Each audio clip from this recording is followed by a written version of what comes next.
কোথাও কি তাল কেটেছে, সুর গেছে ভোগে, কোথাও কি বেসুরো হচ্ছে গলা।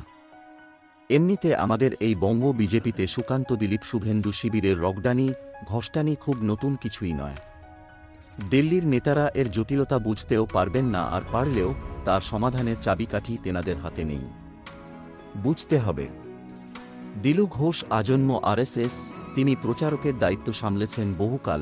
ভার্জিনিটির খবর তো রাখা সম্ভব নয়, কিন্তু তিনি অবিবাহিত, হেক্কটবাজ, মানে বুদ্ধিজীবীদেরও রগড়ে দেওয়ার কথা প্রকাশ্যেই বলতে পারেন। আবার গরুর কুঁজে সোনা আছে গোত্রের কথাও অনায়াসে বলতে পারেন সুকান্ত মজুমদার। সেই অর্থে না আরএসএস, না বিজেপি, না হেক্কটবাজ।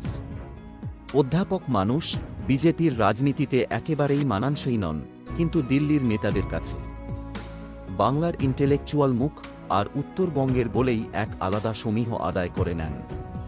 কিন্তু শুভেন্দু অধিকারী রাজ্যের অন্তত 6.07% বিজেপি কর্মী এনাকে তৃণমূলের সেই লাঠিয়াল বলেই চিনত, যিনি দায়িত্ব নিয়ে বিজেপি কর্মীদের পিটিয়েছেন, পঞ্চায়েত নির্বাচনে নমিনেশন দিতে দেন।